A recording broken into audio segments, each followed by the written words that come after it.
Hey everyone, so I am here today with my what I read in September video. So I read 4 books in September, and I just have to say really quick that I don't know how well these videos are going to go going into the next couple of months.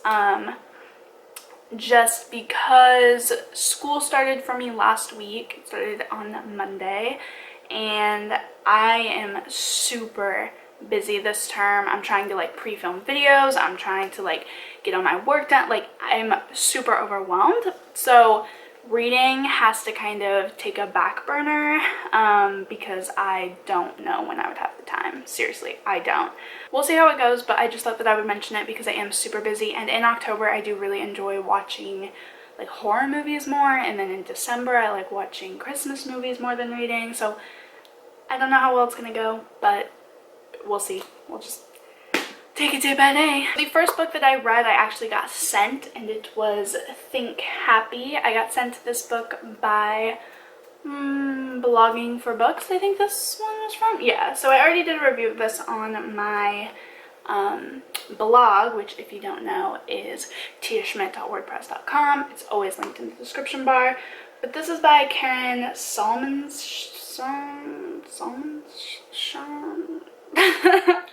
who honestly knows.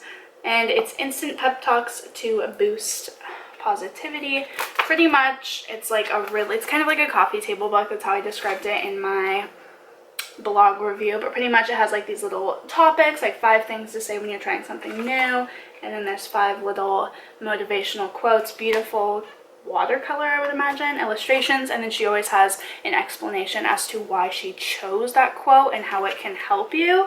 So there's those 5 things to say when feeling grumpy. Whoa there, boat. 5 things to say when dealing with major challenges. Just little things. I found some, I just read through them all, and I found it a little cheesy for my taste. Some of them were really cute, but I'm just not a big motivational quote person in general. They don't really work for me. So this book wasn't really for me, but I totally see how it could be for a lot of other people, and I did give this 2 stars just because I felt they were a little cheesy. Then I read Remade, episode 1, what is this one? Season 1, Episode 1, Shadows and Dreams by Matthew Cody.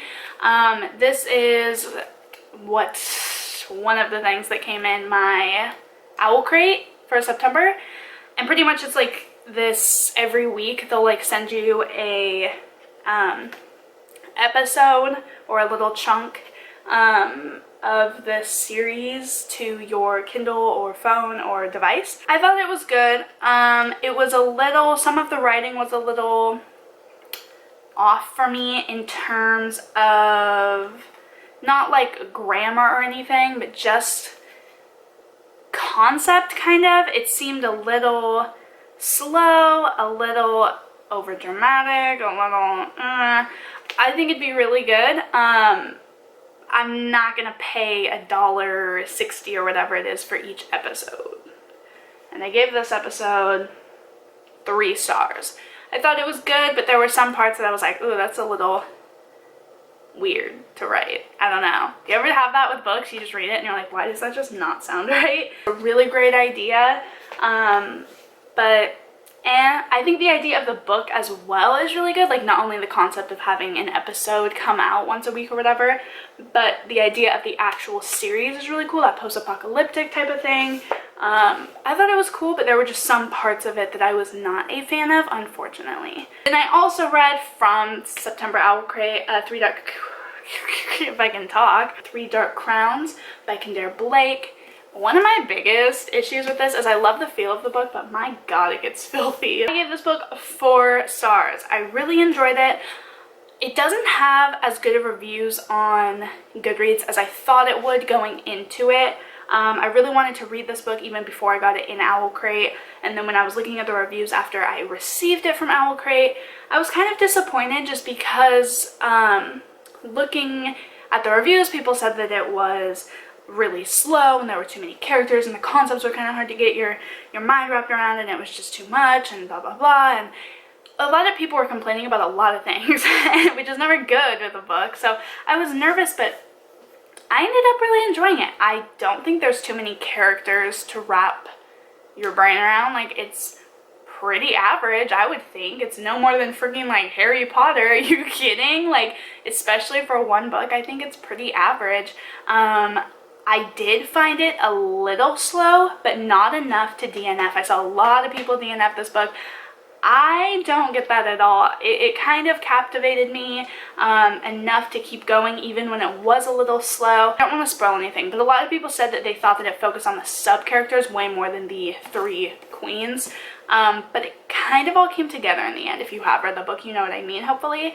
It kind of all made sense in the end, and it was kind of necessary to give the background of those sub-characters in order to... I can't give anything away, but if you've read the book, you know what I'm talking about. I found it was necessary. I thought it was really good. I did not give it 5 stars just because there were times that I was like, geez, this is like really slow and kind of like dragging on, and come on, let's get to the point. But all around, I thought it was really good. I really liked it, so I gave it 4 stars. Right now, I know the sequel of this book is not coming out for like another year and a half or year, I think. September 2017 or October 2017, so a year. So I gotta wait a long time, but I thought it was great. I thought it was a great concept, and I would recommend it. I don't know. I thought it was really good. It was really twisted, and it was a really great dark fantasy. I liked it. It is so dark outside. I'm living for this right now. Come on, rain. The last book that I read was actually on my Kindle, which I don't do often, but when I get sent like free books, and they're typically ebooks, it's really nice to have a Kindle, and I do like it for travel and stuff. I've found it really useful. So off NetGalley, I got sent, let me just get my computer, The Book of Kringle, Legend of the North Pole by Derek Velez Partridge. And yeah, I got it from NetGalley. It is a kid's book. It's a Christmas book. It's all about kind of the pretense to Christmas. It's why, it's kind of a kid's book explaining why Santa Claus became Santa Claus, how that came to be, why the North Pole is the North Pole, all this stuff. It's kind of like a background to it. So I thought it was really cute. I did give it a 3-star, and let me explain. It's kind of a long story. My Kindle, for some reason, I tried changing all the formatting of it. I tried changing all different things and nothing worked. The book was really weird on my Kindle. There would be like illustrations, and then like the words that went with that illustration would be like 2 pages down, and then like words from illustrations before would be like, it was all scrambled pretty much, the book. I had to like flip through the book to try to figure it out. It was really confusing. It even messed up some of the words. I don't know what happened. I tried changing my Kindle and nothing seemed to work, so it wasn't my Kindle. I think something was, the formatting was off on the copy that I got sent, or the download. When I did my review talking about how I only gave it 3 stars just because the formatting was off and I couldn't figure it out, and it was really confusing and it was really difficult, the publishers actually got in touch with me through email and told me they were going to send me a physical copy so I can actually read and enjoy the book and illustrations in a proper format, which I thought was absolutely amazing. And then after communicating with a little bit with them, I'm actually going to be on a blog tour for this book, so I'm not going to post my review until October 22nd. So if you follow my blog, October 22nd, my full review of the actual book is going to be on there, so be sure to check that out. I love this book. I think it's a great idea, and I'm not just saying that because they're sending me a copy or because I'm on the blog tour. Full 100% honesty. Overall, I'm just really excited to be able to actually read it and understand the story better, because I kind of had difficulty doing that, and obviously I haven't gotten sent it yet, so I can't really even give my full review yet, just because I didn't really understand it yet. But if you check my blog, October 22nd, I will be on there with a full review. So that is everything that I read for September. Pretty good, but I wish I got to read more. For some reason, I didn't think this term for school would be as busy as it is, so I thought I'd still be able to have some time to read, but it's not looking that way. I mean, week 1, just this week, I was so busy, so I don't think I'm going to read a lot, which is really unfortunate, but hopefully I'll still be able to have some time to watch some horror and Halloween themed movies. So if I don't post a what I read, be sure to still check out my what I watched on Netflix video for October. So I hope that you guys enjoyed this video, and I will see you in the next one.